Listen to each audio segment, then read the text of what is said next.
You are designing a bug tracking report in Power BI Desktop using data sourced from Azure DevOps Analytics.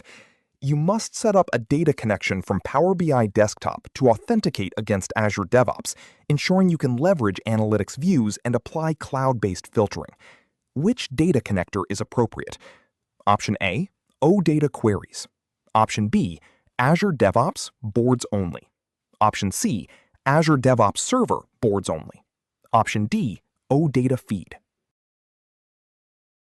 In my view, the correct answer is option B, Azure DevOps Boards Only. This native connector should be used to connect to Azure DevOps Services, which is the cloud version, allowing you to consume analytics views directly in Power BI Desktop. It simplifies authentication and enables seamless integration with cloud-based filtering. Option C is incorrect because it is intended for on-premises Azure DevOps Server deployments rather than the cloud service. Options A and D, which refer to OData queries and feeds, are generic alternatives, whereas the dedicated Azure DevOps connector is the recommended and direct choice for cloud-based Azure DevOps boards.